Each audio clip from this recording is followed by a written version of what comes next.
अस्सलाम वालेकुम, आप देख रहे हैं इमरान खान यूट्यूब चैनल। मैं हूं इमरान खान। सबसे पहले हम बात करेंगे, कल खान साहब की पेशी थी, क्या वहां पर हुआ, पेशी के दौरान जज साहब से क्या बात हुई और मीडिया से पेशी के बाद क्या क्या खान साहब की बातें हुई, क्या डायरेक्शन दी, उसके बारे में बात करेंगे। और पंजाब असेंबली में कल क्या कुछ होता रहा उसके बारे में हम बात करेंगे। तीसरा सवाल हमारा यह है कि जरदारी क्या सरप्राइज देने जा रहे हैं काकड़ साहब के बारे में, इसके बारे में बात करेंगे। पंजाब असेंबली में कल बहुत शोर शराबा था जब हलफ उठाया अरकान पंजाब असेंबली ने, बहुत शोर शराबा हुआ। बल्कि मुस्लिम लीग नवाज के जो MPAs थे, जो इनके अरकान थे, उन्होंने घड़ी चोर के नारे लगाए। अच्छा, वहीं पर नामजद वज़ीर आला मरीम नवाज भी मौजूद थी। हालांकि उनको बड़ेपन का मुजाहरा करना चाहिए था हमारे ख्याल में CM पंजाब को, मरीम नवाज को, कि ये घड़ी चोर की नारे नहीं लगाने चाहिए थे, बल्कि अल्लाह का शुक्र अदा करना चाहिए था कि पंजाब में, पाकिस्तान में पहली CM एक फ़ीमेल नामजद हो चुकी हैं। और ये घड़ी चोर ये एक अच्छा साइन नहीं है। आप एक लड़ाई वाला माहौल बनाने जा रहे हो, ऐसी लड़ाई का माहौल नहीं होना चाहिए, प्यार मोहब्बत का माहौल होना चाहिए। बल्कि वहां पर जब घड़ी चोर के नारे लगे तो मरीम नवाज साहिबा को ये डायरेक्शन देनी चाहिए थी अरकान पंजाब असेंबली को कि ये प्लीज़ नारे बंद कर दें, हमने सब मिलकर काम करना है। हम अपोजिशन को भी दावत देते हैं और दावत देना चाहती हूं कि हमने मिलके पंजाब को कामयाबी की राहों पे गामजन करना है, पाकिस्तान को कामयाबी की राहों पे लेके चलना है। ये एक एड्रेस करना चाहिए था मरीम नवाज को। मेरा ख्याल है ये कि तमाम अरकान को, जो भी यानी कि अपोजिशन को भी साथ लेके चलते, एक पिच पे, एक प्लेटफार्म पे आके काम करना चाहिए था। इस तरह की बातें करनी चाहिए थी कल बल्कि मरीम नवाज को। हाँ, हालांकि उन्होंने अपनी मर्जी से नारे लगाए अरकान ने, ये मैं नहीं जानता कि वो किसी के कहने पर लगाए, क्या है क्या नहीं है, पर उसने बड़ेपन का मुजाहरा करना चाहिए था मरीम साहिबा को कि ये नारे प्लीज़ बंद कर दें। अब हम काम करने आए हैं और हमने काम करना है। तमाम अपोजिशन को मिल बैठ के दावत दी जाती है कि हम मिल के काम करें ताकि पंजाब तरक्की करे। अच्छा, अब PTI ने भी जो है ना, जब ये कल की पंजाब असेंबली का माहौल, इसके बारे में तमाम की तमाम चीज़ें डिस्कस की खान साहब के साथ। खान साहब ने डायरेक्शन दे दी है अपने अरकान को, जो भी इनके PTI के MPAs है पंजाब असेंबली के, उनको एड्रेस कर दिया है, उनको हुक्म जारी कर दिया है कि अब इनको टफ टाइम देना है। और अब आप देखना, मुस्लिम नवाज के लिए कोई आसान नहीं होगा पंजाब में काम करना, क्योंकि एक बहुत बड़ी जमात है PTI की। इतने उनके जो MPAs हैं, उनके नंबर तकरीबन नज़दीक हैं CMशिप के, तो वो टफ टाइम देंगे, बल्कि कमाल का टफ टाइम देंगे। इनको काम करना आसान नहीं होगा, बल्कि ये एक अच्छा मौका था जो कि मुस्लिम लीग नवाज ने गंवा दिया है कि ये मौका, ये इनको दावत देनी चाहिए थी PTI को, अपोजिशन को मिल के काम करें। पर अब देखना अगले दिनों में इनको एहसास होगा मुस्लिम लीग नवाज या CM पंजाब को कि ये जो है ना टफ टाइम हमें मिल रहा है।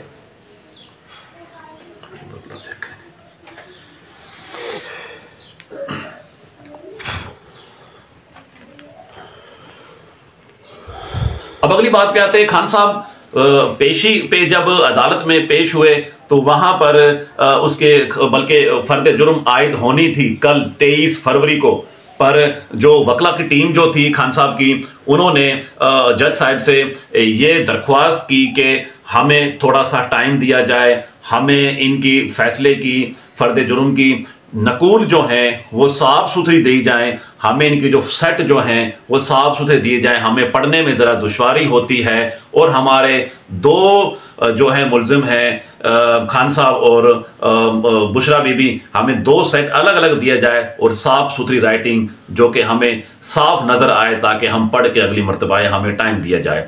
ये दरख्वास्त उनकी कबूल हो गई है अदालत में। बल्कि दूसरी दरख्वास्त जो खान साहब ने की कि मुझे बुशरा बीवी से, मेरी बीवी से मुलाकात का टाइम दिया जाए, अलहदगी में टाइम दिया जाए, मैंने कोई गपशप करनी है, कोई डिस्कस करनी है बातें।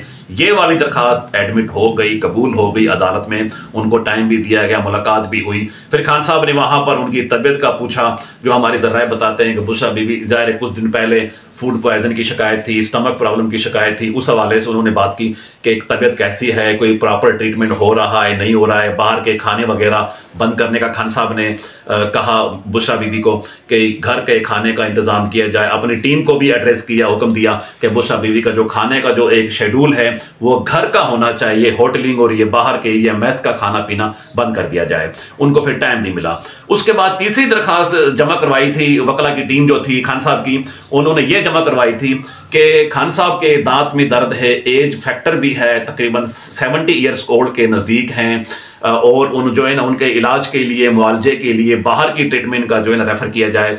पर उस पे जो जज साहब थे उन्होंने ऑर्डर किया कि जेल हकाम के अंदर हॉस्पिटल भी है, डॉक्टर्स मौजूद हैं, आप उनसे हेल्प ले सकते हैं, ट्रीटमेंट करवा सकते हैं, आपको बाहर जाने नहीं दिया जाएगा, यहीं पर करवाएं। फिर खान साहब की वकला की टीम ने उनको, जज साहब को अपना जवाब दोबारा रिप्लाई किया कि उनकी एज ज़्यादा है, ये डॉक्टर इतने काबिल नहीं है, दांत वाला जो मामला है बड़ा हसास है, ये मज़ीद ख़राब हो सकता है इन डॉक्टरों से, ये ज़रा थोड़ा सा बाहर की तरफ हमें रेफ़र कीजिए। पर यह वाली दरखास्त कबूल नहीं हुई। अगली समाअत फ़र्द जुर्म की 27 फरवरी जज साहब ने, अदालत ने उनको दे दी है। पर मेरा नहीं ख्याल कि ये जो है फ़र्द जुर्म आयद होगी अगली पे भी, क्योंकि वकला की टीम जो है बड़ी माहिर है, कोई ना कोई पॉइंट निकाल लेती है, अब हमें ये चीज़ चाहिए, अब हम ये चीज़ चाहिए, ज़ाहिर वो पेंडिंग की तरफ लेके जा रहे हैं। जरदारी साहब ने मुस्लिम लीग नवाज को सही सरप्राइज दिया है। आज हम बात करेंगे जरदारी साहब ने क्या सरप्राइज दिया है, क्या उनकी हिकमत अमली है सियासत के ऊपर, आइंदा दिनों में क्या है। बहरहाल वो हम सारी बातें आपको बताएंगे कि जरदारी साहब ने क्या सरप्राइज दिया मुस्लिम लीग नून को और पूरे के पूरे ब्यूरोक्रेसी को।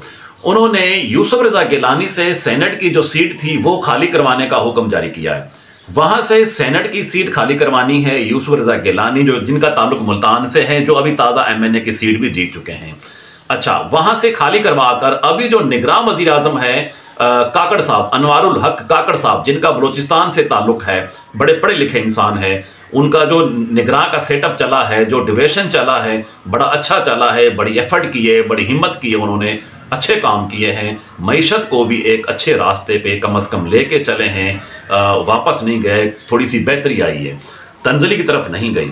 अच्छा, उनका इरादा है जरदारी साहब का कि सेनेट की सीट यूसुफ रजा गिलानी से खाली करवा के अनवारुल हक काकड़ साहब को दी जाए वहाँ पर, और यूसुफ रजा गिलानी को कौमी असेंबली में इंट्रोड्यूस करवाया जाए। ज़ाहिर है वो एमएनए बने हुए, एमएनए की सीट वहाँ से खाली नहीं होने दे रहे, क्योंकि अभी भी जरदारी को, पीपल्स पार्टी को ये यकीन है कि अगर हमने एमएनए की सीट खाली कर दी, छोड़ दी मुल्तान से, तो मेहरबानों या जो उसके वालिद साहब हैं कुरैशी साहब, यानी कि दूसरी हम जो सिस्टर हैं मेहरबानों की, वो डेफिनेटली जीत जाएंगे, एक ही सीट है, और ये गिलानी को या पीपल्स पार्टी के हाथों से सीट चली जाएगी। बहरहाल ये जरदारी साहब का एक अच्छा फैसला है कि बलूचिस्तान एक छोटा सूबा है, वहाँ की नुमाइंदगी हो जाएगी।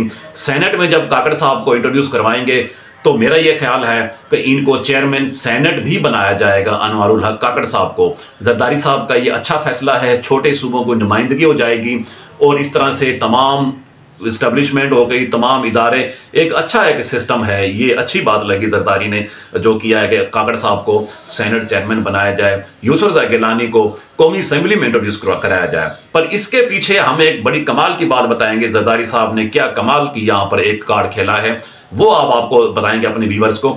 ये उन्होंने खेला है कि पावरिंग शेयरिंग का जो फार्मूला इनका है, पीपल्स पार्टी का और मुस्लिम लीग नवाज का और पीपल्स पार्टी का दोनों का, कि 3 साल और 2 साल वजारत उज़्मा के लिए वजीर आजम 3 साल शहबाज शरीफ रहेंगे, 2 साल बिलावल भुट्टो जरदारी रहेंगे। इस हवाले से भी कोई अगर कोई चांस बन जाता है तो निगरान वजीर आजम के लिए यूसुफ रजा गिलानी एक अच्छे उम्मीदवार हैं, पढ़े लिखे हैं, तजर्बा भी है उनका। अगर मुस्लिम लीग के साथ इनकी गड़बड़ हो जाती है पीपल्स पार्टी की, ज़ाहिर गड़बड़ इनकी चलती रहेंगी, पहले भी पीडीएम की गवर्नमेंट में चलती रही है, आगे भी चलती रहेंगी, तो मजीद यानी कि अगली जमात जो पीटीआई की जो है खान साहब की है, उनके साथ इनकी अंडरस्टैंडिंग डेफिनेटली हो जाएगी। वहां पर फिर जो यूसुफ रज़ा गिलानी साहब जो हैं एक उम्मीदवार वज़ारत उज़्मा के लिए बड़े मजबूत उम्मीदवार हैं, और उस पर तमाम अफसरशाही इस्टेब्लिशमेंट या खान साहब भी मुत्तफिक हो जाएंगे कि यूसुफ रज़ा गिलानी को वज़ीर आज़म बनाया जाए। ये एक अगला स्पेयर में ये एक कार्ड बी रखा हुआ है जरदारी साहब ने, कि ये बी प्लान रखा हुआ है, ये बी प्लान रखा हुआ है पीपल्स पार्टी ने। तो आज के लिए इतना ही। अगर किसी को भी कोई सवाल हो, कोई भी पूछना हो, तो कमेंट्स बॉक्स में कीजिएगा। इंशाअल्लाह ताला हम सवालों का जवाब देने की पूरी कोशिश करेंगे। अल्लाह हाफिज़।